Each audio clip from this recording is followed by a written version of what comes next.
ਵਾਹਿਗੁਰੂ ਜੀ ਕਾ ਖਾਲਸਾ ਵਾਹਿਗੁਰੂ ਜੀ ਕੀ ਫਤਿਹ।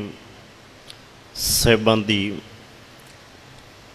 ਪਾਵਨ ਪਵਿੱਤਰ ਹਜ਼ੂਰੀ ਦੇ ਅੰਦਰ ਸੁਭਾਏਮਾਨ ਸਤ ਸੰਗੀ ਜਨੋ, ਵੱਡ ਭਾਗੇ ਹਾਂ ਸਤਿਗੁਰੂ ਜੀ ਦੀ ਗੋਦ ਵਿੱਚ ਬੈਠ ਕੇ ਪ੍ਰੇਮ ਭਾਵਨਾ ਦੇ ਨਾਲ ਗੁਰਮੁਖ ਪਿਆਰਿਆਂ ਪਾਸੋਂ ਆਪ ਜੀ ਨੇ ਧੰਨ ਸ਼੍ਰੀ ਗੁਰੂ ਨਾਨਕ ਦੇਵ ਮਹਾਰਾਜ ਜੀ ਦੀ ਪਾਵਨ ਬਾਣੀ ਆਸਾ ਦੀ ਵਾਰ ਦਾ ਕੀਰਤਨ ਸਰਵਣ ਕੀਤਾ। ਸਤਿਗੁਰੂ ਜੀ ਨੇ ਜਿੱਥੇ ਇਸ ਘੋਰ ਕਲਯੁਗ ਦੇ ਅੰਦਰ ਤਪਦੀ ਹੋਈ, ਸੜਦੀ ਹੋਈ, ਵਿਲਕਦੀ ਹੋਈ ਲੁਕਾਈ ਨੂੰ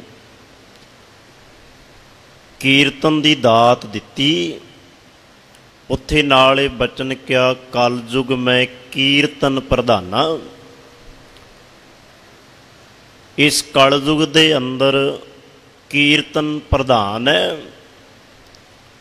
ਕੀਰਤਨ ਦਾ ਭਾਵ ਅਰਥ ਹੈ ਪਰਮਾਤਮਾ ਦੀ ਸਿਫਤ ਸਲਾਹ, ਪਰਮਾਤਮਾ ਦੀ ਵਡਿਆਈ। ਕੀਰਤਨ ਰਾਹੀਂ ਵੀ ਪਰਮਾਤਮਾ ਨੂੰ ਸਲਾਉਣਾ, ਇਹ ਦਾਤ ਧੰਨ ਗੁਰੂ ਨਾਨਕ ਦੇਵ ਮਹਾਰਾਜ ਜੀ ਦੀ ਹੈ। ਇੱਥੇ ਬਸ ਨੇ ਕੀਤੀ, ਨਾਲ ਹੀ ਬਚਨ ਹਜ਼ੂਰ ਨੇ ਕਿਹਾ, ਕਲਯੁਗ ਮੈਂ ਕੀਰਤਨ ਪ੍ਰਧਾਨਾ ਗੁਰਮੁਖ ਜਪੀਐ। ਗੁਰਮੁਖ ਜਿਹੜੇ ਗੁਰੂ ਦੇ ਸਨਮੁਖ ਰਹਿੰਦੇ ਆ, ਸਨਮੁਖ ਤੋਂ ਭਾਵ ਗੁਰੂ ਦੇ ਜਿਹੜੇ ਨੇੜੇ ਰਹਿੰਦੇ ਆ। ਹੁਣ ਬੜੇ ਵਿਰਲੇ ਹੁੰਦੇ ਆ ਜਿਹੜੇ ਗੁਰੂ ਦੇ ਨੇੜੇ ਆ, ਨਹੀਂ ਤਾਂ ਬਹੁਤੇ ਤਾਂ ਦੂਰ ਹੀ ਆ ਨਾ ਗੁਰੂ ਤੋਂ। ਨਾਮ ਰਖਾ ਲੈਣ ਦੇ ਨਾਲ ਗੁਰਮੁਖ ਸਿੰਘ ਕੋਈ ਗੁਰਮੁਖ ਥੋੜਾ ਬਣ ਜਾਂਦਾ। ਨਾਮ ਰਖਾਉਣ ਦੇ ਨਾਲ ਹੀ ਜੇ ਗੁਰਮੁਖ ਬਣਿਆ ਜਾਂਦਾ ਤਾਂ ਬੜੀ ਸੌਖੀ ਖੇਡ ਸੀ, ਫਿਰ ਕੋਈ ਔਖਾ ਨਹੀਂ ਸੀ। ਹਰੇਕ ਬੰਦੇ ਦਾ ਨਾਮ ਹੀ ਗੁਰਮੁਖ ਹੁੰਦਾ। ਗੁਰਮੁਖ ਦਾ ਅਰਥ ਹੈ ਗੁਰਮੁਖ, ਗੁਰੂ ਵੱਲ ਜਿਹਦਾ ਮੁਖ ਹੋਵੇ ਉਹਨੂੰ ਕਹਿੰਦੇ ਗੁਰਮੁਖ। ਮੁਖ ਦਾ ਅਰਥ ਹੁੰਦਾ ਮੂੰਹ, ਜਿਸ ਦਾ ਮੁਖ ਗੁਰੂ ਵੱਲ ਹੈ। ਤੇ ਉਹ ਜਿਹੜਾ ਗੁਰੂ ਵੱਲ ਮੂੰਹ ਕਰੀ ਬੈਠਾ ਹੈ, ਜਿਹੜਾ ਗੁਰੂ ਵੱਲ ਆਪਣੇ ਆਪ ਨੂੰ ਲੈ ਕੇ ਜਾ ਰਿਹਾ, ਸਤਿਗੁਰੂ ਜੀ ਕਹਿੰਦੇ ਆ ਉਹ ਬੜਾ ਗੁਰੂ ਨੂੰ ਜਪਦਾ ਹੈ, ਪਰਮਾਤਮਾ ਨੂੰ ਸਿਮਰਦਾ ਹੈ। ਤੇ ਸਿਮਰਦਾ ਕਿਸ ਢੰਗ ਦੇ ਨਾਲ ਹੈ? ਗੁਰਮੁਖ ਜਪੀਐ ਲਾਏ ਧਿਆਨਾ, ਧਿਆਨ ਦੇ ਨਾਲ। ਸਤਿਗੁਰੂ ਜੀ ਕਹਿੰਦੇ ਮਨ ਬਿਰਤੀ ਨੂੰ ਇਕਾਗਰ ਕਰਕੇ, ਜਿਵੇਂ ਆਪਾਂ ਸੁਖਮਨੀ ਸਾਹਿਬ ਬਾਣੀ ਪੜ੍ਹਦੇ ਹਾਂ ਨਾ ਸਾਧ ਸੰਗਤ, ਤੇ ਸੁਖਮਨੀ ਸਾਹਿਬ ਬਾਣੀ ਵਿੱਚ ਇੱਕ ਬਚਨ ਆਉਂਦਾ, ਪ੍ਰਭ ਕੀ ਉਸਤਤ ਕਰੋ ਸੰਤ ਮੀਤ, ਸਾਵਧਾਨ ਇਕਾਗਰ ਚੀਤ। ਮਨ ਦਾ ਇਕਾਗਰ ਹੋਣਾ, ਗੁਰਮੁਖ ਜਪੀਐ ਲਾਏ ਧਿਆਨਾ, ਬੜੇ ਧਿਆਨ ਦੇ ਨਾਲ। ਹੁਣ ਇਹ ਨਹੀਂ ਕਿ ਮੈਂ ਬੈਠਾ ਇੱਥੇ ਹੋਵਾਂ ਤੇ ਪਹੁੰਚਿਆ ਮੈਂ ਘਰ ਹੋਵਾਂ, ਇਹਨੂੰ ਧਿਆਨ ਨਹੀਂ ਕਹਿੰਦੇ। ਸਰੀਰ ਤਾਂ ਇੱਥੇ ਹੈ ਪਰ ਮਨ ਇੱਥੇ ਨਹੀਂ। ਇਸੇ ਕਰਕੇ ਵਿਦਵਾਨ ਸੱਜਣ ਕਹਿੰਦੇ ਆ ਕਿ ਵੀ ਜਿੱਥੇ ਸਰੀਰ ਦਾ ਹੋਣਾ ਲਾਜ਼ਮੀ ਹੈ ਨਾ, ਉੱਥੇ ਮਨ ਦਾ ਹੋਣਾ ਉਸ ਤੋਂ ਵੱਧ ਲਾਜ਼ਮੀ ਹੈ। ਮਨ ਨੂੰ ਪੰਛੀ ਨਾ ਬਣਾਈਏ, ਪੰਛੀ ਦਾ ਕੰਮ ਹੈ ਉੱਡਣਾ, ਤੇ ਮਨ ਨੂੰ ਆਪਾਂ ਉੱਡਣ ਵਾਲਾ ਨਾ ਬਣਾਈਏ, ਮਨ ਨੂੰ ਬੈਠਣ ਵਾਲਾ ਬਣਾਈਏ ਕਿ ਵੀ ਮਨਾ ਕਿਤੇ ਬਹਿ ਜਾ ਆਰਾਮ ਨਾਲ। ਜਿਸ ਦਿਨ ਮਨ ਨੂੰ ਟਿਕਾ ਗਿਆ ਨਾ, ਸਰੀਰ ਰਾਹੀਂ ਸੁਣਿਆ ਸਭ ਕੁਝ ਪ੍ਰਵਾਨ ਹੋ ਜਾਂਦਾ ਹੈ। ਚਲੋ ਇਹ ਤਾਂ ਗੱਲ ਸੀ ਸਤਿਗੁਰੂ ਜੀ ਨੇ ਕੀਰਤਨ ਦੀ ਕੀਤੀ। ਹੁਣ ਜਿਹੜੀਆਂ ਵਿਚਾਰਾਂ ਆਪਾਂ ਕਰ ਰਹੇ ਹਾਂ, ਹਰਕੀਆਂ ਕਥਾ ਕਹਾਣੀਆਂ ਜੋ, ਉਹਨਾਂ ਬਾਰੇ ਵੀ ਧੰਨ ਗੁਰੂ ਗ੍ਰੰਥ ਸਾਹਿਬ ਮਹਾਰਾਜ ਜੀ ਵਿੱਚ ਬੜਾ ਪਿਆਰਾ ਬਚਨ ਹੈ। ਸਤਿਗੁਰੂ ਗੁਰੂ ਅਰਜਨ ਦੇਵ ਮਹਾਰਾਜ ਜੀ ਕਹਿੰਦੇ ਆ, ਸਭ ਤੇ ਉੱਤਮ ਹਰ ਕੀ ਕਥਾ। ਸੁਖਮਨੀ ਸਾਹਿਬ ਬਾਣੀ ਵਿੱਚ ਹੀ ਆਪਾਂ ਪੜ੍ਹਦੇ ਹਾਂ। ਸਤਿਗੁਰੂ ਹਜ਼ੂਰ ਕਹਿੰਦੇ ਸਭ ਤੋਂ ਉੱਤਮ ਭਾਵ ਸ੍ਰੇਸ਼ਟ ਹਰੀ ਪਰਮਾਤਮਾ ਦੀ ਕਥਾ ਭਾਵ ਵਿਚਾਰ ਹੈ। ਸਤਿਗੁਰੂ ਜੀ ਉਹ ਕਿਉਂ ਸ੍ਰੇਸ਼ਟ ਕਿਉਂ ਹੈ? ਹਜ਼ੂਰ ਕਹਿੰਦੇ ਸ੍ਰੇਸ਼ਟ ਤਾਂ ਹੈ ਕਿਉਂਕਿ ਅਸਲ ਦੇ ਵਿੱਚ ਜਿਹੜਾ ਗੁਰੂ ਦੀ ਪਰਮਾਤਮਾ ਦੀ ਵਿਚਾਰ ਕਥਾ ਕਰਦਾ ਸੁਣਦਾ ਹੈ ਨਾ, ਸਤਿਗੁਰੂ ਜੀ ਕਹਿੰਦੇ ਸਭ ਤੇ ਉੱਤਮ ਹਰ ਕੀ ਕਥਾ, ਨਾਮ ਸੁਨਤ ਦਰਦ ਦੁੱਖ ਲੱਥਾ ਉਹਦੇ ਅੰਦਰ ਦੇ ਦਰਦ ਦੁੱਖ ਸਾਰੇ ਲੈ ਜਾਂਦੇ ਆ। ਸਭ ਕਿਲਵੇਕ ਪਾਪ ਦੁੱਖ ਲਹਿ ਜਾਵੇ, ਲੈ ਜਾਂਦੇ ਆ। ਹੁਣ ਆਪਾਂ ਗੁਰੂ ਦੇ ਕੋਲ ਕਾਹਤੋਂ ਆਉਂਦੇ ਆ? ਆਪਾਂ ਗੁਰੂ ਦੇ ਕੋਲ ਤਾਂ ਹੀ ਆਉਂਦੇ ਆ ਨਾ ਕਿ ਵੀ ਸਾਡੇ ਦੁੱਖਾਂ ਦੀ, ਸਾਡੀਆਂ ਚਿੰਤਾਵਾਂ ਦੀ ਨਿਰਵਿਰਤੀ ਹੋ ਜਾਏ। ਆਪਾਂ ਆਪਣੇ ਦੁੱਖਾਂ ਨੂੰ ਦੂਰ ਕਰਨ ਦੇ ਲਈ ਇਹੀ ਅਰਦਾਸਾਂ ਕਰਦੇ ਆ ਨਾ ਕਿ ਮੈਨੂੰ ਆਹ ਦੁੱਖ ਲੱਗਾ ਹੈ, ਮੈਨੂੰ ਆਹ ਚਿੰਤਾ ਲੱਗੀ ਹੈ, ਮੇਰੀ ਇਹ ਚਿੰਤਾ ਦੂਰ ਹੋਣੀ ਚਾਹੀਦੀ ਹੈ। ਬਸ ਇਸੇ ਕਰਕੇ ਹਜ਼ੂਰ ਕਹਿੰਦੇ ਆ ਤੂੰ ਨਿਰੰਕਾਰ ਨੂੰ ਜਪ। ਵੇਖੋ ਵਡਿਆਈ ਵੀ ਕਰਨੀ ਹੈ, ਭਾਵੇਂ ਉਹ ਕਥਾ ਦੇ ਰੂਪ ਵਿੱਚ ਹੋਵੇ, ਭਾਵੇਂ ਉਹ ਕੀਰਤਨ ਦੇ ਰੂਪ ਵਿੱਚ ਹੋਵੇ। ਜਦੋਂ ਵੀ ਉਸਤਤ ਕਰਨੀ ਹੈ, ਜਦੋਂ ਵੀ ਵਡਿਆਈ ਕਰਨੀ ਹੈ, ਨਿਰੰਕਾਰ ਦੀ ਹੀ ਕਰਨੀ ਹੈ। ਕਿਸੇ ਮਨੁੱਖ ਜਾਂ ਕਿਸੇ ਬੰਦੇ ਦੀ ਨਹੀਂ ਕਰਨੀ। ਗੁਰੂ ਅਰਜਨ ਦੇਵ ਮਹਾਰਾਜ ਜੀ ਇਸੇ ਤਰ੍ਹਾਂ ਹੀ ਕਹਿੰਦੇ ਆ, ਉਸਤਤ ਮਨ ਮੈਂ ਕਰ ਨਿਰੰਕਾਰ। ਵੇਖੋ ਇੱਥੇ ਇਹ ਨਹੀਂ ਆਖਿਆ ਕਿ ਵੀ ਤੂੰ ਉਸਤਤ ਕਿਸੇ ਬੰਦੇ ਦੀ ਕਰੀ ਜਾਂ ਕਿਸੇ ਜੀਵ ਜੰਤ ਦੀ ਕਰੀ ਨਾ। ਇੱਥੇ ਕਿਸੇ ਦੀ ਉਸਤਤ ਨਹੀਂ ਹੁੰਦੀ, ਇੱਥੇ ਕਿਸੇ ਦੀ ਵਡਿਆਈ ਨਹੀਂ ਹੁੰਦੀ।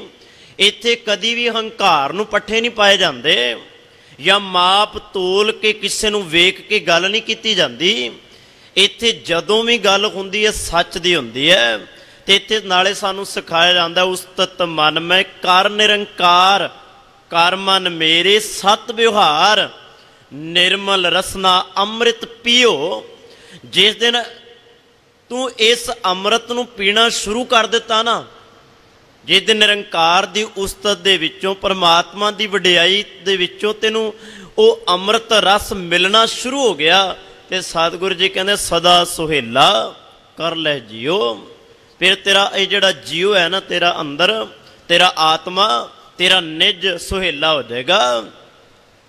ਹਜੇ ਆਪਾਂ ਤਾਂ ਦੁਖੀ ਹਾਂ ਕਿਉਂਕਿ ਹਜੇ ਅਸੀਂ ਲੋਕਾਂ ਦੀ ਵਡਿਆਈ ਕਰਦੇ ਹਾਂ। ਤੇ ਸਤਿਗੁਰੂ ਜੀ ਤੇ ਸਾਨੂੰ ਰੋਜ਼ ਹੀ ਬਾਣੀ ਵਿੱਚ ਸਮਝਾਉਂਦੇ ਆ, ਦੁਨੀਆ ਕੀਆਂ ਵਡਿਆਈਆਂ ਕਵਨੈ ਆਵੈ ਕਾਮ। ਇਹ ਜਿੰਨੀਆਂ ਵੀ ਦੁਨੀਆ ਦੀਆਂ ਵਡਿਆਈਆਂ ਨੇ, ਸੰਸਾਰ ਦੀਆਂ ਗੱਲਾਂ ਨੇ, ਇਹ ਕਿਸੇ ਕੰਮ ਆਉਣ ਵਾਲੀਆਂ ਨੇ। ਜਿੰਨੀਆਂ ਮਰਜ਼ੀ ਦਿਨ ਤੋਂ ਲੈ ਕੇ ਰਾਤ ਤੱਕ ਜਿੰਨੀਆਂ ਮਰਜ਼ੀ ਬੰਦਾ ਕਰੀ ਜਾਵੇ, ਤੇ ਬੰਦਾ ਕਰ ਵੀ ਰਿਹਾ। ਸੰਸਾਰ ਦੀਆਂ ਗੱਲਾਂ ਕਰਦਾ ਬੰਦਾ ਨਹੀਂ ਥੱਕਦਾ। ਥੱਕਦਾ ਉਦੋਂ ਹੀ ਹੈ ਜਦੋਂ ਗੁਟਕਾ ਸਭ ਲੈ ਕੇ ਬਹਿਣ ਦੀ ਗੱਲ ਹੁੰਦੀ, ਹੁਣ ਬਾਣੀ ਪੜ੍ਹਨ ਦੀ ਲੋੜ ਹੈ, ਉੱਥੇ ਬੰਦਾ ਥੱਕ ਜਾਂਦਾ ਹੈ। ਤੇ ਕਈ ਵਾਰ ਤੇ ਐਸਾ ਵੀ ਵੇਖਿਆ ਗਿਆ, ਹੱਥ ਵਿੱਚ ਗੁਟਕਾ ਸਾਹਿਬ ਹੁੰਦਾ ਤੇ ਵਾਸੀਆਂ ਦੇ ਵਾਸੀਆਂ ਲਈ ਜਾਂਦੇ ਆ, ਥਕਾਨ। ਐਸਾ ਵੀ ਹੁੰਦਾ ਕਈ ਵਾਰ। ਤੇ ਕਈ ਵਾਰ ਐਸਾ ਵੀ ਹੁੰਦਾ ਹੈ, ਕਦੀ ਆਪਾਂ ਇਸ ਪਾਸੇ ਨੂੰ ਗੁੱਡਾ ਮਾਰਦੇ, ਕਦੀ ਇਸ ਪਾਸੇ ਨੂੰ ਮਾਰਦੇ। ਇਹਨੂੰ ਕਹਿੰਦੇ ਆ ਕਿ ਵੀ ਮਨ ਜਿਹੜਾ ਹੈ ਨਾ, ਉਹ ਹਜੇ ਤੱਕ ਤਿਆਰ ਨਹੀਂ ਹੈ ਕਿ ਮੈਂ ਇਸ ਪਾਸੇ ਤੁਰਾਂ। ਹਜੇ ਤੱਕ ਮਨ ਨੂੰ ਆਪਾਂ ਤਿਆਰ ਨਹੀਂ ਕਰ ਪਾਏ। ਕਿਉਂ? ਅਸਲ ਦੇ ਵਿੱਚ ਸਾਡੇ ਅੰਦਰ ਉਹ ਚਾਹਨਾ ਨਹੀਂ ਹੈ। ਜਿੰਨੀ ਚਾਹਨਾ ਸਾਨੂੰ ਸੰਸਾਰ ਦੀ ਹਰੇਕ ਚੀਜ਼ ਦੇ ਅੰਦਰ ਹੈ ਨਾ, ਚਾਹ ਉਹਨਾਂ ਚੀਜ਼ਾਂ ਪ੍ਰਤੀ ਹੈ।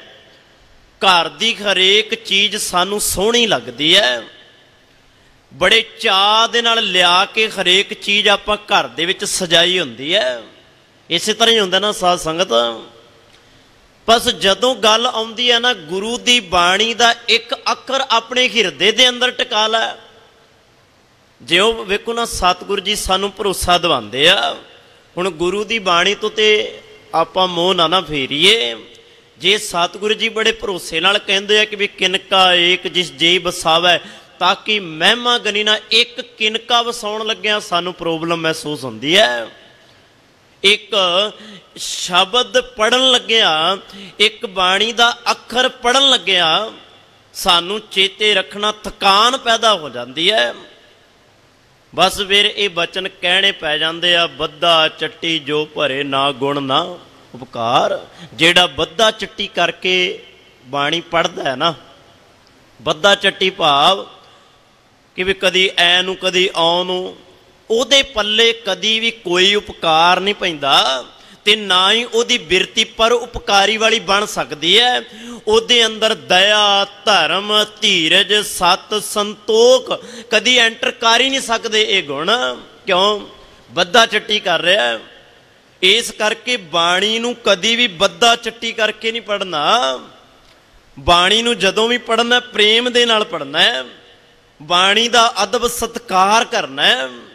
ਤੇ ਜਿਸ ਦਿਨ ਸਾਨੂੰ ਇਸ ਤਰ੍ਹਾਂ ਕਰਨਾ ਆ ਗਿਆ ਤੇ ਚੇਤੇ ਰੱਖਣਾ ਸਾਡੇ ਤੋਂ ਨੇੜੇ ਬਿਲਕੁਲ ਗੁਰੂ ਦੇ ਕੋਈ ਹੋ ਵੀ ਨਹੀਂ ਸਕਦਾ। ਹੁਣ ਤਾਂ ਆਪਾਂ ਦੂਰ ਦੂਰ ਭੱਜਦੇ ਆ ਨਾ। ਹੁਣ ਚੇਤੇ ਰੱਖਣਾ ਕਈ ਵਾਰ ਨਾ ਵੇਖੋ ਬਾਣੀ ਵਿੱਚ ਨਾ ਇੱਕ ਉਦਾਹਰਨ ਹੁੰਦੀ ਹੈ ਦਾਦਰ ਦੀ ਤੇ ਕਮਲ ਦੀ, ਡੱਡੂ ਦੀ ਤੇ ਕਮਲ ਦੀ। ਕਹਿਣ ਲੱਗੇ ਵੇਖੋ ਜਿਹੜਾ ਡੱਡੂ ਹੈ ਨਾ ਰਹਿੰਦਾ ਕਮਲ ਦੇ ਫੁੱਲ ਥੱਲੇ ਹੈ, ਪਰ ਕਮਲ ਦਾ ਫੁੱਲ ਜਿਹੜਾ ਉਹ ਬੜਾ ਸੋਹਣਾ ਖਿੜਦਾ ਹੈ, ਉਹਦਾ ਦ੍ਰਿਸ਼ ਵੇਖਣ ਵਾਲਾ ਹੁੰਦਾ ਹੈ, ਪਰ ਉਹਦੇ ਥੱਲੇ ਜਿਹੜਾ ਡੱਡੂ ਹੁੰਦਾ ਉਹਨੂੰ ਕੀ ਪਤਾ ਉਹਦੀ ਸੁਹੱਪਣਤਾ ਦਾ, ਉਹਨੂੰ ਉਹਦੇ ਸੋਹਣੇਪਨ ਨਾਲ ਕੀ ਲਾਹਾ। ਉਹਨੇ ਤਾਂ ਉਹਦੇ ਥੱਲੇ ਰਹਿ ਕੇ ਕਾਈ ਚੱਟਣੀ ਹੈ ਨਾ। ਇਸੇ ਤਰ੍ਹਾਂ ਉਹਨਾਂ ਮਨੁੱਖਾਂ ਦਾ ਹਾਲ ਹੈ, ਉਹਨਾਂ ਬੰਦਿਆਂ ਦਾ ਹਾਲਾਤ ਨੇ ਜਿਹੜੇ ਰਹਿੰਦੇ ਤਾਂ ਗੁਰੂ ਕੋਲ ਨੇ ਪਰ ਫਿਰ ਵੀ ਵਿਕਾਰ ਪਏ ਖੱਟਦੇ ਆ, ਫਿਰ ਵੀ ਸੰਸਾਰ ਦੀ ਕੂੜ ਦੀ ਦੁਨੀਆ ਦੇ ਅੰਦਰ ਉਲਝੇ ਹੋਏ ਆ। ਸਤਿਗੁਰੂ ਜੀ ਕਹਿੰਦੇ ਇਸੇ ਤਰ੍ਹਾਂ ਦਾਦਰ ਤੂੰ ਕਬੈ ਨਾ ਜਾਣਸ ਰੇ, ਭਕਸ ਸਿਬਾਲ ਬਸਸ ਜਲ ਨਿਰਮਲ, ਅੰਮ੍ਰਿਤ ਨਾ ਲਖਸ ਰੇ। ਤੂੰ ਕਦੀ ਵੀ ਅੰਮ੍ਰਿਤ ਨੂੰ ਲਖ ਨਹੀਂ ਸਕਦਾ, ਪਾ ਨਹੀਂ ਸਕਦਾ। ਕਿਉਂ? ਤੇਰਾ ਕੰਮ ਹੈ ਕਾਈ ਚੱਟਣਾ। ਤੂੰ ਕਾਈ ਨੂੰ ਖਾ ਸਕਦਾ ਹੈ, ਤੂੰ ਵਿਕਾਰਾਂ ਦੀ ਜ਼ਿੰਦਗੀ ਕੇ ਬੰਦਿਆ ਭੋਗ ਸਕਦਾ, ਕੱਟ ਸਕਦਾ, ਪਰ ਗੁਰੂ ਦੀ ਗੱਲ ਨੂੰ ਤੂੰ ਸਮਝ ਨਹੀਂ ਪਾ ਰਿਹਾ। ਜਿਸ ਦਿਨ ਗੁਰੂ ਦੀ ਗੱਲ ਸਮਝ ਆਏਗੀ ਉਸ ਦਿਨ ਡੱਡੂ ਵਾਲੀ ਹਾਲਤ ਨਹੀਂ ਹੋਏਗੀ, ਉਸ ਦਿਨ ਮਨਮੁਖ ਵਾਲੀ ਜਾਂ ਸਾਕਤ ਵਾਲੀ ਬਿਰਤੀ ਨਹੀਂ ਹੋਏਗੀ, ਉਸ ਦਿਨ ਗੁਰਮੁਖ ਵਾਲੀ ਬਿਰਤੀ ਹੋਏਗੀ। ਤੇ ਸਿਆਣੇ ਐਵੇਂ ਥੋੜਾ ਕਹਿੰਦੇ ਆ, ਕਹਿੰਦੇ ਵੇਖੋ ਮਾਂ ਦੇ ਗਰਭ ਚੋਂ ਇੱਕ ਬੱਚੇ ਦਾ ਜਨਮ ਹੁੰਦਾ, ਉਹ ਸਿਰਫ ਜਨਮ ਹੋਇਆ, ਸਿਰਫ ਜਨਮ ਹੋਇਆ। ਇਹ ਗੱਲ ਸਾਡੇ ਪ੍ਰਿੰਸੀਪਲ ਗਿਆਨੀ ਬਲਜੀਤ ਸਿੰਘ ਜੀ ਕਲਾਸ ਵਿੱਚ ਸਾਨੂੰ ਕਿਹਾ ਕਰਦੇ ਸੀ। ਉਹ ਕਹਿੰਦੇ ਹੁੰਦੇ ਸੀ ਵੇਖੋ ਮਾਂ ਦੇ ਗਰਭ ਚੋਂ ਸਿਰਫ ਬੱਚੇ ਨੇ ਜਨਮ ਲਿਆ ਹੈ, ਸਿਰਫ ਉਹ ਬੱਚਾ ਇੱਕ ਦੁਨਿਆਵੀ ਬੱਚਾ ਹੈ, ਪਰ ਕਹਿਣ ਲੱਗੇ ਜਿਸ ਦਿਨ ਗੁਰੂ ਦੀ ਸੰਗਤ ਵਿੱਚ ਆਉਂਦਾ ਹੈ, ਕਹਿਣ ਲੱਗੇ ਗੁਰੂ ਦੀ ਸੰਗਤ ਵਿੱਚੋਂ ਜਦੋਂ ਉਹਦਾ ਜਨਮ ਹੁੰਦਾ ਤੇ ਉਤੋਂ ਇੱਕ ਬ੍ਰਹਮ ਗਿਆਨੀ, ਇੱਕ ਸੰਤ, ਇੱਕ ਗੁਰਮੁਖ ਦਾ ਜਨਮ ਹੁੰਦਾ ਹੈ। ਗੁਰੂ ਉਹਨੂੰ ਗੁਰਮੁਖ, ਸੰਤ, ਬ੍ਰਹਮ ਗਿਆਨੀ ਬਣਾ ਦਿੰਦਾ ਹੈ। ਬਸ ਗੱਲ ਹੈ ਕਿ ਵੀ ਗੁਰੂ ਦੇ ਕੋਲ ਆ ਜਾਈਏ, ਗੁਰੂ ਕੋਲ ਆ ਜਾਈਏ, ਕਿਉਂਕਿ ਗੁਰੂ ਦੇ ਉੱਤੇ ਗੁਰੂ ਤਾਂ ਬੜੀ ਕਿਰਪਾ ਸਾਡੇ ਤੇ ਕਰਦਾ ਨਾ। ਗੁਰੂ ਕੀ ਕਰਦਾ ਭਲਾ? ਆਪਾਂ ਤੇ ਰੋਜ਼ ਇਹ ਬਚਨ ਪੜ੍ਹਦੇ ਹਾਂ ਸਾਹਿਬਾਂ ਦੇ, ਬਲਿਹਾਰੀ ਗੁਰ ਆਪਣੇ ਦਿਉਹਾੜੀ ਸਦਵਾਰ। ਮੈਂ ਆਪਣੇ ਗੁਰੂ ਤੋਂ ਬਲਿਹਾਰੇ ਜਾਣਾ, ਦਿਉਹਾੜੀ ਸਦਵਾਰ, ਪਰ ਸਦਾ ਸਦਵਾਰ ਭਾਵ ਅਨੇਕਾਂ ਵਾਰ ਮੈਂ ਗੁਰੂ ਤੋਂ ਬਲਿਹਾਰੇ ਜਾਵਾਂ। ਕਿਉਂ ਭਲਾ? ਤਾਂ ਮੈਂ ਬਲਿਹਾਰੇ ਜਾਣਾ, ਮੇਰੇ ਗੁਰੂ ਨੇ ਮੇਰੇ ਤੇ ਕਿਰਪਾ ਕੀਤੀ। ਮਾਨਸ ਤੇ ਦੇਵਤੇ ਕੀਏ, ਮਾਨਸ ਤੋਂ ਭਾਵ ਮਨੁੱਖਾਂ ਤੋਂ ਕੀ ਬਣਾ ਦਿੱਤਾ? ਦੇਵਤੇ। ਹੁਣ ਦੇਵਤਿਓ ਨਹੀਂ ਕਿਤੇ ਦੀਆਂ 10 ਬਾਵਾਂ ਪਿਛਾਂ ਤੇ 20 ਬਾਵਾਂ ਅਗਾਂ, ਉਹ ਦੇਵਤਿਆਂ ਦੀ ਗੱਲ ਨਹੀਂ ਹੈ ਇੱਥੇ। ਆਪਾਂ ਕਈ ਵਾਰ ਕਹਿੰਦੇ ਆ ਨਾ ਵੀ ਕੋਈ ਬੰਦਾ ਬੜਾ ਗੁਰਮੁਖ ਪਿਆਰਾ, ਉਹਦੇ ਅੰਦਰ ਰੱਬੀ ਗੁਣ, ਆਪਾਂ ਕਹਿੰਦੇ ਇਹ ਬੰਦਾ ਮੈਨੂੰ ਦੇਵਤਿਆਂ ਵਰਗਾ ਲੱਗਦਾ, ਇਹਦੇ ਅੰਦਰ ਚੰਗੇ ਗੁਣ ਵੇਖ ਕੇ ਆਪਾਂ ਉਹਨੂੰ ਕੀ ਆਖਿਆ? ਦੇਵਤਾ ਹੈ। ਭਾਵ ਇਹਦਾ ਸੁਭਾਅ ਬੜਾ ਨਿਮਰਤਾ ਵਾਲਾ ਹੈ, ਇਹਦਾ ਸੁਭਾਅ ਬੜਾ ਹਲੀਮੀ ਵਾਲਾ ਹੈ, ਇਹਦੇ ਅੰਦਰ ਬੜੇ ਚੰਗੇ ਗੁਣ ਨੇ, ਇਹ ਮੈਨੂੰ ਦੇਵਤਿਆਂ ਵਰਗਾ ਲੱਗਦਾ ਹੈ। ਭਾਵ ਨਿਰੰਕਾਰ ਦੇ ਗੁਣਾਂ ਵਰਗਾ, ਨਿਰੰਕਾਰ ਵਰਗਾ ਹੀ ਲੱਗਦਾ ਹੈ ਨਾ। ਜੀ ਇਸ ਤਰ੍ਹਾਂ ਕਹਿੰਦੇ ਆਪਾਂ, ਫਿਰ ਗੁਰੂ ਕੀ ਕਰਦਾ? ਸਤਿਗੁਰੂ ਜੀ ਕਹਿੰਦੇ ਗੁਰੂ ਫਿਰ ਨਿਰੰਕਾਰ ਵਰਗਾ ਹੀ ਬਣਾ ਦਿੰਦਾ ਹੈ, ਉਹ ਦੇਵਤੇ ਵਰਗਾ ਹੀ ਬਣਾ ਦਿੰਦਾ ਹੈ। ਬਾਣੀ ਦੇ ਅੰਦਰ ਦੇਵ ਸ਼ਬਦ ਨਿਰੰਕਾਰ ਲਈ ਵੀ ਵਰਤਿਆ ਗਿਆ ਹੈ। ਦੇਵਾ ਪਾਹਨ ਤਾਰਿਯਲੇ, ਰਾਮ ਕਹਿਤ ਜਨ ਕਸ ਨਾ ਧਰੇ। ਭਗਤ ਬਾਣੀ ਦੇ ਅੰਦਰ ਇਹ ਦੇਵਾ ਜਾਂ ਦੇਵ ਸ਼ਬਦ ਨਿਰੰਕਾਰ ਲਈ ਵਰਤਿਆ ਗਿਆ, ਚੇਤੇ ਰੱਖਣਾ। ਇਸ ਕਰਕੇ ਗੁਰੂ ਕੀ ਕਰਦਾ ਹੈ? ਦੇਵਤਾ ਭਾਵ ਨਿਰੰਕਾਰ ਬਣਾ ਦਿੰਦਾ ਹੈ। ਤੇ ਇਸ ਕਰਕੇ ਕਹਿਣਾ ਪਏਗਾ ਫਿਰ ਹਜ਼ੂਰ ਕਹਿੰਦੇ ਬਲਿਹਾਰੀ ਗੁਰ ਆਪਣੇ ਦਿਉਹਾੜੀ ਸਦਵਾਰ, ਜਿਨ ਮਾਨਸ ਤੇ ਦੇਵਤੇ ਕੀਏ। ਜਿਨੇ ਮਾਨਸ ਤੋਂ ਦੇਵਤੇ ਬਣਾ ਦਿੱਤੇ ਤੇ ਪਲ ਕਿੰਨਾ ਲੱਗਾ, ਸਮਾਂ ਕਿੰਨਾ ਲੱਗਾ, ਵਕਤ ਟਾਈਮ ਕਿੰਨਾ ਲੱਗਾ ਉਹਨੂੰ। ਵੇਖੋ ਕਿਸੇ ਚੀਜ਼ ਨੂੰ ਆਪਾਂ ਬਣਾਉਂਦੇ ਹਾਂ ਉਹਨੂੰ ਵਕਤ ਲੱਗਦਾ, ਕਿਸੇ ਚੀਜ਼ ਨੂੰ ਆਪਾਂ ਤਿਆਰ ਕਰਨਾ ਉਹਨੂੰ ਟਾਈਮ ਚਾਹੀਦਾ, ਲੰਮਾ ਸਮਾਂ ਵੀ ਲੱਗ ਸਕਦਾ। ਪਰ ਨਿਰੰਕਾਰ ਤਾਂ ਸਮਾਂ ਤੇ ਉਹਦੇ ਅਧੀਨ ਹੈ ਨਾ, ਸਮਾਂ ਤੇ ਉਹੀ ਚਲਾਉਣ ਵਾਲਾ, ਹਰੇਕ ਚੀਜ਼ ਉਹਦੇ ਅੰਡਰ ਚੱਲਦੀ ਹੈ, ਉਹਦੀ ਪਾਵਰ ਦੇ ਅੰਦਰ, ਉਹਦੀ ਤਾਕਤ ਦੇ ਅੰਦਰ ਚੱਲਦੀ ਹੈ। ਪਲ ਦੇ ਵਿੱਚ ਉਹ ਖਤਮ ਕਰ ਦੇ ਤੇ ਪਲ ਦੇ ਵਿੱਚ ਉਹ ਬਣਾ ਦੇ। ਇਹ ਤਾਂ ਰੱਬ ਹੈ ਨਾ, ਢਾਉਂਦਾ ਵੀ ਆਪ ਤੇ ਉਸਾਰਦਾ ਵੀ ਆਪੇ। ਇਸ ਕਰਕੇ ਰੱਬ ਨੂੰ ਚੇਤੇ ਰੱਖਣਾ ਕੋਈ ਸਮਾਂ ਨਹੀਂ ਲੱਗਦਾ। ਅਸੀਂ ਆਖੀਏ ਵੀ ਰੱਬ ਨੇ ਕੋਈ ਚੀਜ਼ ਬਣਾਉਣੀ ਹੋਵੇ ਤੇ ਰੱਬ ਨੂੰ ਲੰਮੇ ਸਮੇਂ ਦੀ ਲੋੜ ਹੈ, ਦਿਨਾਂ ਦੀ ਲੋੜ ਹੈ, ਮਹੀਨਿਆਂ ਦੀ ਲੋੜ ਹੈ, ਨਹੀਂ। ਰੱਬ ਨੂੰ ਮਹੀਨਿਆਂ, ਦਿਨਾਂ, ਟਾਈਮ ਦੀ ਲੋੜ ਨਹੀਂ। ਇਸ ਕਰਕੇ ਹਜ਼ੂਰ ਕਹਿੰਦੇ ਆ, ਬੰਦਿਆ ਜਿਨ ਮਾਨਸ ਤੇ ਦੇਵਤੇ ਕੀਏ ਕਰਤ ਨਾ ਲਾਗੀ ਵਾਰ। ਉਹਨੂੰ ਕਰਦਿਆਂ ਇੱਕ ਵਾਰ ਵੀ ਨਹੀਂ ਲੱਗੀ, ਇੱਕ ਪਲ ਦੇ ਅੰਦਰ ਉਹਨੇ ਬਣਾ ਦਿੱਤਾ। ਕੀ ਬਣਾਇਆ? ਦੇਵਤਾ। ਇਸ ਕਰਕੇ ਗੁਰੂ ਕੋਲ ਜਦੋਂ ਆਉਣਾ ਹੈ ਨਾ, ਆਪਾਂ ਚੰਗੇ ਗੁਣਾਂ ਦੀ ਸਾਂਝ ਪਾਣੀ ਹੈ ਤੇ ਚੰਗੇ ਗੁਣ ਹੀ ਸਾਨੂੰ ਗੁਰੂ ਦੇ, ਸਾਨੂੰ ਦੇਵਤਾ ਜਾਂ ਨਿਰੰਕਾਰ ਵਰਗਾ ਬਣਾ ਸਕਦੇ ਆ। ਭਗਤ ਕਬੀਰ ਜੀ ਦੇ ਪਾਵਨ ਬਚਨ, ਜਿਨ੍ਹਾਂ ਦੇ ਅੰਦਰ ਭਗਤ ਕਬੀਰ ਜੀ ਨੇ ਵੀ ਕੁਝ ਇਹੋ ਜਿਹੀਆਂ ਬਾਤਾਂ ਸਾਡੇ ਨਾਲ ਸਾਂਝੀਆਂ ਕੀਤੀਆਂ। ਵੇਖੋ, ਭਗਤ ਕਬੀਰ ਜੀ ਭਗਤ ਨੇ, ਤੇ ਭਗਤ ਜਿਹੜਾ ਚੇਤੇ ਰੱਖਣਾ ਭਗਤੀ ਨਾਲ ਜੁੜਿਆ ਹੁੰਦਾ। ਜਿਹੋ ਜਿਹਾ ਨਿਰੰਕਾਰ ਹੁੰਦਾ ਉਹੋ ਜਿਹਾ ਭਗਤ ਹੁੰਦਾ, ਤੇ ਜਿਹੋ ਜਿਹਾ ਭਗਤ ਉਹੋ ਜਿਹਾ ਨਿਰੰਕਾਰ। ਹੁਣ ਫਰਕ ਤੇ ਕੋਈ ਨਹੀਂ, ਰਾਮ ਕਬੀਰਾ ਇੱਕ ਭਏ ਵਾਲੀ ਗੱਲ ਹੈ।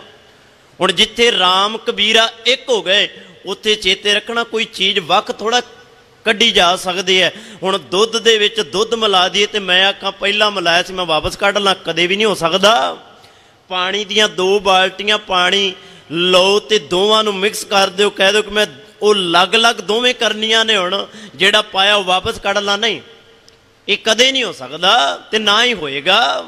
ਬਸ ਇਹੀ ਗੱਲ ਹੈ, ਜਿਹੜੇ ਪਰਮਾਤਮਾ ਵਿੱਚ ਮਿਲ ਜਾਂਦੇ ਆ ਨਾ, ਉਹਨਾਂ ਨੂੰ ਫਿਰ ਪਰਮਾਤਮਾ ਤੋਂ ਵੱਖ ਨਹੀਂ ਜੇ ਕੀਤਾ ਜਾ ਸਕਦਾ। ਜਿਹੜੇ ਗੁਰੂ ਵਿੱਚ ਆਣ ਕੇ ਮਿਲ ਗਏ, ਫਿਰ ਉਹਨਾਂ ਤੋਂ ਗੁਰੂ ਨੂੰ ਵੱਖ ਨਹੀਂ ਕੀਤਾ ਜਾ ਸਕਦਾ। ਇਸ ਕਰਕੇ ਭਗਤ ਤੇ ਨਿਰੰਕਾਰ ਜਿੱਥੇ ਇੱਕ ਹੋ ਜਾਂਦੇ ਆ, ਉੱਥੇ ਜਾ ਕੇ ਫਿਰ ਨਿਰੰਕਾਰ ਦਾ ਗਿਆਨ ਸਾਡੇ ਸਾਹਮਣੇ ਆਉਂਦਾ ਹੈ।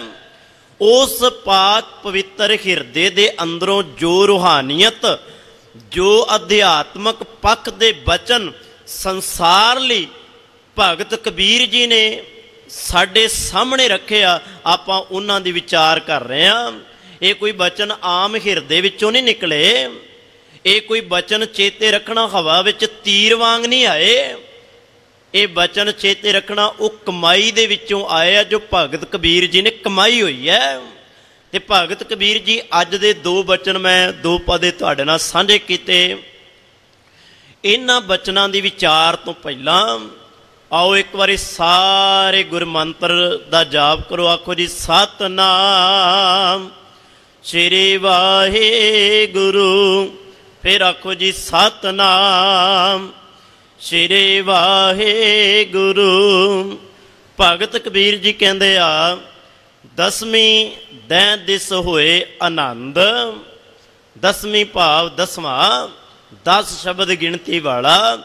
ਇਸ ਪਦੇ ਦੇ ਅੰਦਰ ਕਹਿੰਦੇ ਆ ਦੈਂ ਦਿਸ, ਦੈਂ ਦਾ ਅਰਥ ਵੀ ਹੁੰਦਾ 10, ਭਾਵ 10 ਦਿਸ਼ਾਵਾਂ ਦੇ ਅੰਦਰ। 10 ਦਾ ਅਰਥ ਤੇ ਵਿਦਵਾਨਾਂ ਨੇ ਕੀਤਾ ਸਾਰੇ ਸੰਸਾਰ ਵਿੱਚ, ਭਾਵ ਸਾਰੇ ਪਾਸੇ ਜਿੱਥੇ ਵੀ ਸਾਡੀ ਨਜ਼ਰ ਜਾਂਦੀ ਆ ਨਾ, ਜਿੱਥੋਂ ਤੱਕ ਆਪਾਂ ਵੇਖ ਸਕਦੇ ਹਾਂ। ਕਿਉਂਕਿ ਚੇਤੇ ਰੱਖਣਾ, ਸਾਡੀ ਵੀ ਵੇਖਣ ਦੀ ਪਾਵਰ ਹੈ। ਜਿੰਨੀ ਕੁ ਰੱਬ ਨੇ ਸਾਨੂੰ ਦ੍ਰਿਸ਼ਟੀ ਦਿੱਤੀ ਹੈ, ਉਹਨਾਂ ਕੁ ਆਪਾਂ ਵੇਖਦੇ ਹਾਂ, ਉਸ ਤੋਂ ਵੱਧ ਨਹੀਂ। ਜਾਂ ਮਾਈਕਰੋਸਕੋਪ ਹੁਣ ਬਣ ਗਏ, ਸਾਇੰਸ ਨੇ ਜੋ ਕਾਢਾਂ ਕੱਢੀਆਂ, ਚਲੋ ਬੰਦਾ ਥੋੜ੍ਹਾ ਜਿਹਾ ਹੋਰ ਦੂਰ ਤੱਕ ਵੇਖ ਲੈਂਦਾ, ਪਰ ਫਿਰ ਵੀ ਚੇਤੇ ਰੱਖਣਾ ਬਹੁਤਾ ਦੂਰ ਤੱਕ ਵੀ ਨਹੀਂ ਵੇਖ ਪਾਉਂਦਾ। ਇੱਥੋਂ ਜ਼ਿਆਦਾ ਇੱਕ ਚੰਦਰਮਾ ਵੇਖ ਲਏਗਾ ਜ਼ਿਆਦਾ। ਸਤਿਗੁਰੂ ਜੀ ਨੇ ਤੇ ਚੇਤੇ ਰੱਖਣਾ ਬਾਣੀ ਦੇ ਵਿੱਚ ਹਜ਼ਾਰਾਂ ਸੌ ਚੰਦਰਮਾ ਦੀ ਗੱਲ ਕੀਤੀ ਹੈ। ਅਸੀਂ ਇੱਕ ਚੰਦਰਮਾ ਵੇਖ ਸਕਦੇ ਹਾਂ ਇੱਥੋਂ ਧਰਤੀ ਤੋਂ, ਪਰ ਸਤਿਗੁਰੂ ਜੀ ਕਹਿੰਦੇ ਦੂਜਾ ਤੇ ਨਹੀਂ ਨਾ ਵੇਖ ਸਕਦੇ, ਕਿਉਂਕਿ ਚੰਦਰਮਾ ਤੇ ਅਨੇਕਾਂ ਨੇ, ਸੂਰਜ ਅਨੇਕਾਂ ਨੇ। ਇਸ ਕਰਕੇ ਜਿੰਨੀ ਕੁ ਪਾਵਰ ਹੈ ਵੇਖਣ ਦੀ, ਹਜ਼ੂਰ ਕਹਿੰਦੇ ਦੈਂ ਦਿਸ, 10 ਦਿਸ਼ਾਵਾਂ ਦੇ ਅੰਦਰ, ਭਾਵ ਸਾਰੇ ਸੰਸਾਰ ਦੇ ਅੰਦਰ ਹੋਏ ਆਨੰਦ। ਭਾਈ ਆਨੰਦ ਹੀ ਆਨੰਦ ਹੈ। ਜਿਹੜੇ ਪਰਮਾਤਮਾ ਵਿੱਚ ਮਿਲ ਜਾਂਦੇ ਆ ਨਾ, ਜਿਹੜੇ ਪਰਮਾਤਮਾ ਵਿੱਚ ਅਭੇਦ ਹੋ ਜਾਂਦੇ ਆ, ਸਤਿਗੁਰੂ ਜੀ ਕਹਿੰਦੇ ਫਿਰ ਸਾਰੇ ਸੰਸਾਰ ਦੇ ਅੰਦਰ ਉਹਨਾਂ ਨੂੰ ਆਨੰਦ ਹੀ ਆਨੰਦ ਪ੍ਰਾਪਤ ਹੁੰਦਾ ਹੈ। गल इन्नी है कि भी जिन्हों पार ब्रह्म मिल गया, जिन्हों रब परमात्मा दे नाल मिलाप जिहदा हो गया। एक बचन आपां पढ़दे हां साध संगत, आनंद साहिब बाणी दे विच सब तो अखीर शब्द आउंदा है, आनंद सुनो वड भागियो सगल मनोरथ पूरे, पार ब्रह्म प्रभ पाया उतरे सगल विसूरे। जिन्ने पार ब्रह्म परमात्मा पा लिया, हे आनंद सुनो वड भागियो, वड्डे पागां वालिओ आनंद दी गल सुनो।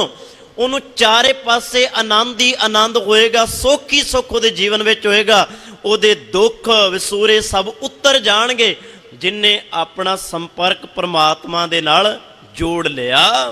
गल है अपने आप नूं जोड़न दी, पर इत्थे काया पलट कुछ हो रही है संसार दी।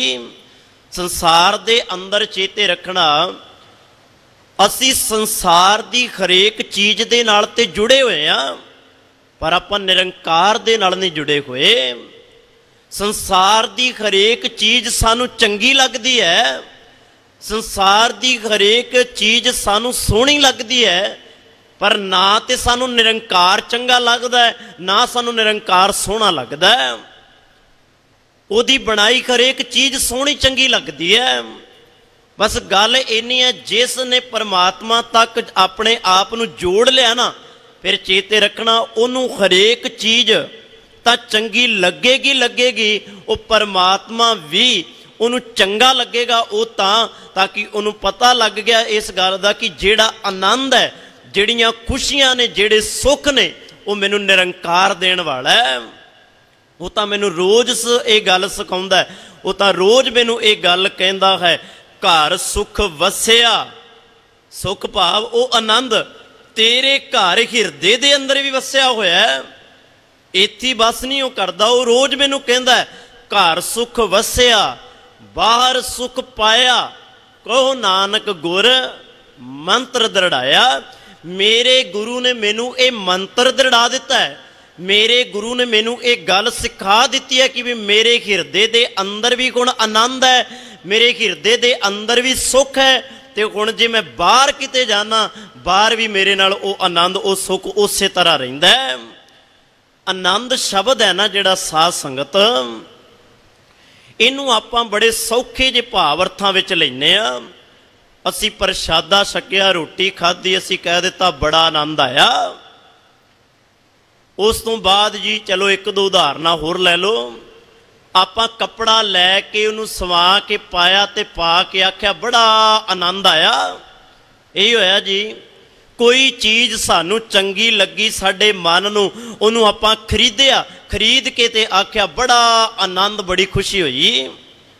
4 दिनां दी खुशी दे विचों कित्थों आनंद लभदे हो तुसी? सदीवी आनंद इन्हां 4 दिनां दियां चीज़ां विच थोड़ा है। कपड़ा लिया, सवाया, पाया, धोता है, 4 5 2 महीने चलिया, छिज गया, दुखी होए ना, हुण नवां लैना पएगा। छिजिया होया तो नहीं ना पावांगे, पाटा होया तो नहीं ना पावांगे, नवां लैना, दुखी होए हुण लैना पएगा। प्रशादा छकिया, अगले पल फिर भुख लग गई है। जेड़ा कहंदा सी हुण मैनूं आनंद मिलिया, अगले पल दे विच चेते रखना फिर खाना पैंदा। बंदा कहंदा फिर बनाउणा पएगा, फिर पाउणा पएगा, फिर असल दे विच उन्नी मेहनत करनी पएगी। काहदा आनंद? सदीवी तां है नहीं। इन्हां चीज़ां विचों कदी सदीवी आनंद नहीं जे मिल सकदा। ये चीज़ां ते आउण जाण वालियां चीज़ां ने, ते जिहड़ियां अविनाशी ने, खत्म होण वालियां ने, चलियां जाण वालियां ने, उन्हां चीज़ां विचों कदी आनंद नहीं मिलदा। आनंद लैणा है जे सदीवी, ते चेते रखना गुरु दे कोलों ही तुहानूं मिलना है। गुरु तो बिना तुहानूं कोई आनंद दे नहीं जे सकदा। धन गुरु अमरदास महाराज जी ने एवं थोड़ा आख्या, दुनिया दे लोको मैं बड़ा आनंद लभा, मैं बड़ी भटकना दे विचों सुख लभदा रहा, पर मैनू सुख नहीं मिलिया। जे मैं लभण दा भी यतन किया, सुख कै हेत बहुत दुख पावत, सेव करत जन जन की। मैं जने खणे दियां सेवा कीतियां, मैनू आनंद मिलेगा, मैनू सुख मिलेगा, पर दुख तो बिना मेरे पल्ले कुछ पिया ही नहीं, कुछ नहीं पल्ले पिया। फिर गुरु अमरदास महाराज, जिस दिन तुहानूं आनंद प्राप्त होया, फिर कित्थों होया? सानू भुल्लियां नूं भी दस दिओ। असी भी भटके फिरदे हाँ, असी भी एवें कंधां च टक्करां पे मारदे हाँ आनंद की खातर, सुख की खातर। गुरु अमरदास महाराज कृपा करो, रहम करो, तरस करो। गुरु अमरदास महाराज पर तरस करदे आ। आओ सारे आपां पढ़िए। आनंद पया मेरी माए, आनंद पया मेरी माए। सारे पढ़ो जी। आनंद पया मेरी माए, आनंद पया मेरी माए।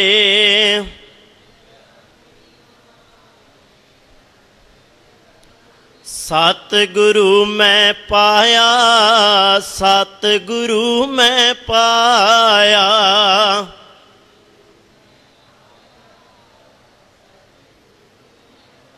सतगुर तां पाया सहज सेती, सतगुर तां पाया सहज सेती।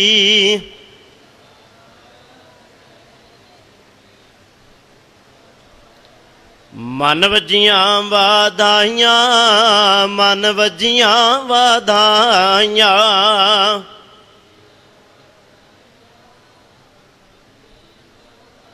जिस दिन मैं अपने सतगुरु नूं पा लिया ना, मैनू आनंद आ गया। एक छोटी जी उदाहरण दियां। जदों धन गुरु गोबिंद सिंह महाराज गोबिंद राय, उदों गोबिंद राय ने बाल अवस्था विच ने, पटना साहब की धरती तो चल के आनंदपुर साहब आए।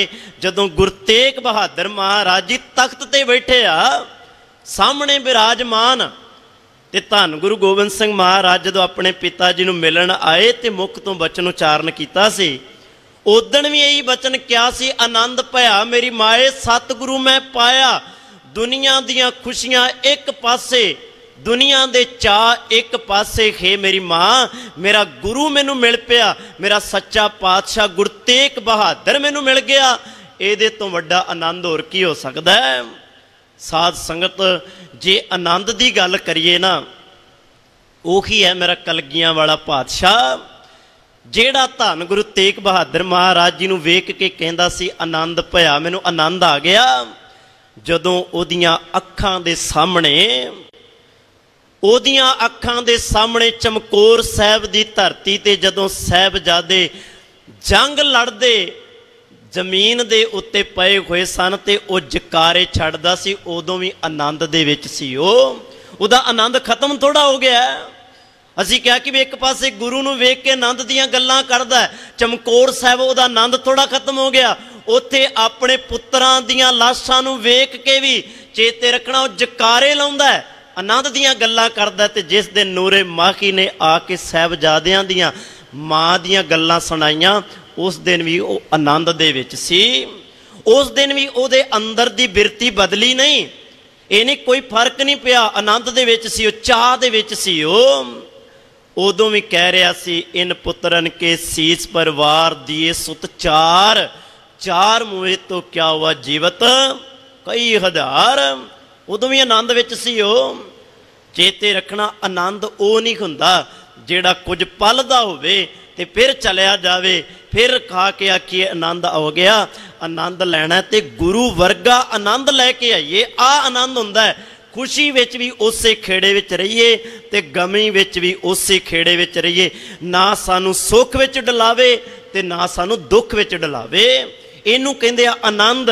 हुण चलो कल आपां गुरु तेग बाबा बंदा सिंह बहादुर दा शहादत दिहाड़ा मनाया कि जदों कालजा कढ़ के दिल कढ़ के उहदे मूँह दे विच पाया गया होवेगा कि उहदा आनंद मर गया होएगा। नहीं साध संगत, उहदे मुख दे विच भावें उहदे बच्चे दा दिल कढ़ के पा दिता है, पर चेते रखना तां भी वह आनंद दे विच है। वो नहीं कहंदा कि मेरा आनंद खत्म हो गया, उन्हें अपने आप नूं नहीं छड्डिया। इनू कहंदे आ आनंद। यह है सदीवी आनंद, मरण तो बाद भी नाल रहिंदा है। भगत कबीर जी का एक बचन है बड़ा प्यारा। भगत कबीर जी कहते, जिस मरण तो जग डरदा है ना, जिस मरण तो जग डरदा है, वो मरना ही मेरे लिए आनंद बन गया। कबीर जिस मरने ते जग डरै, मेरा मन आनंद भाव जिस मरण तो लोग डरते फिरते आ, भगत कबीर जी कहते हैं इस मरण तो तां मैनू आनंद मिलता है। भावें हुण हाथियां अगे बन के सुट दिओ, गंगा विच सट दिओ, मेरे अंदर दे आनंद नूं हुण खुशी नूं उस खेड़े नूं तुसीं कढ नहीं सकदे। ये इस तरह बरकरार रहना है। भगत कबीर जी का ये पावन बचन है जिहदे विच खुशी दी आनंद की गल करदे आ। भगत कबीर जी कहते 10वीं दैं दिस होए आनंद, ਉਹਨੂੰ फिर भाई जिन्हों पार ब्रह्म परमेश्वर मिल जाता है ना, ਉਹਨੂੰ फिर सारे संसार दे विच ही आनंद ही आनंद मिलता है। वो खुशी ही खुशी ਉਹਨੂੰ मिलती है। जिथे मर्जी चलिया जावे, जिथे मर्जी बैठ जावे, सतगुरु जी कहते वो खुशी आनंद दे विच रहिंदा है। अगली गल छूटै भरम मिलै गोबिंद, ਉਹਦੇ अंदर दा भरम जिहड़ा छुट जाता है। भरम की सी हुण तक जो पखंडवाद की दुनिया, वहमां की दुनिया, भरम की दुनिया, विकारां की दुनिया, झूठ की दुनिया के अंदर आपां कमा रहे सन, भरम वो छुट गया, दूर हो गया। तो अगे कहते जदों ये भरम दूर हुंदा है फिर सतगुरु जी कहते मिलै गोबिंद, उन्होंने फिर गोबिंद मिलदा है। असल दे विच गोबिंद नूं मिलण दी तां ये जुगत जो सानू सिखाई जा रही है बाणी दे अंदर, असल दे विच ना रस्ता भावें आपां चुन लईए, मंजिल दी चोण आप, रस्ता कोई दसे, मंजिल दी चोण साडी अपनी होनी चाहिए है कि मैं इस मंजिल ते पहुंचना है। आपां रस्ते भी किसी होर तो पुछदे आ ते मंजिलां भी किसी होर तो पुछदे आ। ना सानू रस्तियां दा पता हुंदा, ना मंजिलां दा पता हुंदा। सतगुरु जी कहंदे आ पुੱਤ वे आ मैं तेनू रस्ता भी दसांगा, तेनू मंजिल भी दसांगा। गुरु दोवें चीज़ां दसदा है। गुरु कहंदा रस्ता ते है तेरा गुरु वाला, रस्ता ते तेरा गुरु वाला, ते मंजिल है तेरी गोबिंद निरंकार। रोज आपां पढ़दे आ भई प्राप्त मानुख देख हुरिया, गोबिंद मिलन की ए तेरी बरिया। अवर काज तेरे किते न काम, मिल साध संगत भज केवल नाम। तू परमात्मा दे नाम नू भज, याद रख भजो गोबिंद, भूल मत जाओ, भुल ना जाई, जे भुल गया तो राहां तो थिड़क जाएगा। इस करके बड़ी चमक दमक भी मिलेगी, पर एक वो राह होएगा जिहड़ा सुनमता वाला होएगा। तू उस राह ते तुरी जिथे बहुती चमक दमक नहीं, क्योंकि उस राह ते तुर के तेनू रब मिलेगा। गोबिंद निरंकार उन्होंने मिल पैंदा है जिहड़ा गुरु दे दसे हुए मार्ग ते चलदा है, जिहड़ा कहंदा चरण चलो मार्ग गोबिंद, मिटै पाप जपिए हर बिंद। उहदे पाप मिट जांदे आ जिहड़ा गुरु गोबिंद निरंकार दे रस्ते ते अपने आप नूं तोर लैंदा है। अगे भगत कबीर जी कहंदे जोत स्वरूपी तत् अनूप। वो परमात्मा जिहड़ा है ना चेते रखना, वो जोत स्वरूपी है, भाव आप ही वो प्रकाशमान है, अनूप है। जिहदे बारे आपां जाप साहिब विच पढ़दे हां अरूप है, अनूप है, अजू है, अभू है। उहदे विच सतगुरु जी दे गुणां दी सतगुरु जी कहंदे सतगुरु जी बयान करदे आ परमात्मा दे अंदर की गुण ने। अनूप भाव उहदे वर्गा ही कोई नहीं, जिहदे वर्गा कोई नहीं। सतगुरु जी कहंदे आ वो परमात्मा वो निरंकार है। अगे हजूर कहंदे अमल ना मलन छा नहीं धूप, भाव जिहदे विच कोई मैल नहीं। जिहदे बारे आपां बचन बाणी विच पढ़दे आ अल्लाह पाकं पाक है, शक करो जे दूसर होए। शक ते मैं तां करा ना कि उहदे वर्गा कोई दूजा होवे। कोई असल दे विच पाक तां इक्को ही है, पवित्रता इक्को ही है दुनिया दे उत्ते, वो है अल्लाह परमात्मा निरंकार वाहिगुरू। उहदे वर्गा कोई नहीं। जे दुनिया नूं वेखदा ते दुनिया दे अंदर किते ना किते मैल है। इत्थे मलन भी है ते चेते रखना इत्थे अमल भी है। सतगुरु जी कहंदे रब ही है जिहदे विच ना कोई मैल है ना कोई पाप है। वो परमात्मा ते सगों इहो जिहा जिहड़ा दूजियां दे भी पापां नूं कट्टण दी समर्था ते दूजियां दे मैल नूं कड्ढण दी पावर रखदा है, तां मैल कढ दिंदा है। जिहदे अंदर मैल नहीं वो सब दी मैल कढदा है। सब दे अंदर दे चेते रखना, रोने धोने धो के रख दिंदा है। अगे कहंदे छां नहीं धूप, छां दा अर्थ हुंदा है अज्ञानता। अज्ञानता नहीं है, अज्ञानता ते संसार दे अंदर है। चेते रखना खनेरे दे अंदर ते असीं आ, साडे अंदर की है बाहर दिसै चानना, दिल अंधियारी रात। साडे अंदर बाहरों भावें सानू चानना दिसदा है, पर दिल अंधियारी रात, अंदर ते अज्ञानता दे खनेरा है ना। गुरु किरपा करदा है, गुरु कहंदा आ मैं तैनूं ज्ञान दा सुरमा दियां, मैं तैनूं ज्ञान दा अंजन दियां, ते ज्ञान दा अंजन दे के मैं तेरे अंदर दी अज्ञानता कढ दियां। मैं तेरे अंदर दी छां जिहड़ी दिल अंधियारी रात बन के तैनूं चिंबड़ी हुई है ना, वो कढदा। गुरु किरपा करदा है, ज्ञान अंजन गुर दिया, अज्ञान अंधेर विनाश। अज्ञानता दा हनेरा दूर कर दिंदा है गुरु जदों ज्ञान रूपी सुरमा दिंदा है, ते ज्ञान रूपी सुरमा साडे अंदर दी कालक नूं धो के रख दिंदा है। इस करके हजूर अगे कहंदे धूप, धूप दा अर्थ हुंदा जी विकारां दी अग। फिर उहनूं विकारां दी अग पहुंदी नहीं, भाव वो विकारां दी दुनिया दे अंदर नहीं पहुंचदा, वो तो सगों निरंकार दी दुनिया दे अंदर चला जाता है। वो तो रब रब करदा रब दे विच मिल जाता है। फिर विकार कित्थे रह गए? फिर तो उहदे जीवन दे अंदर निरंकार निरंकार ही रह गया। उहदे जीवन दे अंदर तो फिर करतार ही करतार रह गया। यही गल आखी सी ना, करतारपुर अपने पुत्रां दे कोल ते बाबा लैणा जी नूं कोल खिलार के जदों धन सच्चा पातशाह धन गुरु अंगद देव महाराज बनाया, तो एक गल आखी सी हजूर गुरु नानक देव महाराज जी ने भाई लैणा जी नूं, भाई लैणिया वेख आ करतारपुर साहिब दी धरती है, ये करतारपुर साहिब दी धरती मैं भावें अपने पुत्रां नूं दे चलिया, ये मैं अपने पुत्रां नूं देंगा, पर जिहड़ा करतार निरंकार है ना, वो मैं तेरी झोली विच ही पावांगा, तेरे हिरदे विच पावांगा। एक करतार दी धरती अपने पुत्रां नूं दे दित्ती, ते निरंकार करतार भाई लैणे नूं दे के गुरु अंगद पातशाह बना दिता। उन्होंने निरंकार ही बना दिता। गुरु किरपा करदा निरंकार बना दिंदा है, रब बना दिंदा है। फिर संसार रब वांग उहदी पूजा करदा है। अगे हजूर कहंदे आ एकादशी, हुण सारा भाव इन्हां शब्दां दे अंदर है जी। एकादशी एक दिस धावै। हजूर कहंदे जिहड़ा एक परमात्मा नाल जुड़ जांदा, जिन्हों पता लग गया एको है भाई, एको है साहिब मेरा, एको है, जिन्हों इस गल का पता लग गया, सतगुरु जी कहंदे फिर एक तो बिना दूजे वाले पासे जांदा ही नहीं। वो कहंदा तुझ बिन दूजा कोई ना है, हे रब्बा तेरे तो बिना हुण मैनूं दूजा कोई दिसदा ही नहीं। हुण जिथे वेखदा, जिथे नज़र मारदा, सतगुरु जी कहंदे आ हरेक पासे रब्बा तू ही नज़र आउंदा है। हुण एक वाले पासे आ गया जिन्हों रोज़ आपां पढ़दे आ, एक ओंकार, वो एक परमात्मा, एक दिस धावै, कह लगे एक दिशा, एक डायरैक्शन वाले पासे, एक निरंकार वाले पासे जिहड़ा वो हुण चल पिया। तो जोनी संकट बहुर ना आवे। देखो रब जिहड़ा है ना, संकट नहीं पर जोन नहीं आवे, वो संकटां विच जूनां विच नहीं आउंदा।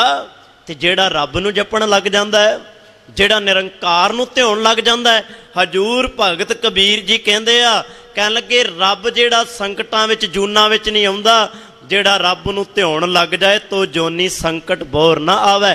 फिर वो भी जूनां तो रहत, संकटां तो रहत हो जांदा है, जन्म ते मरण दे गेड़ तो बच जांदा है। क्योंकि बाणी दे अंदर ना साध संगत जम्मण मरना वड्डा दुख करके लिखिया है।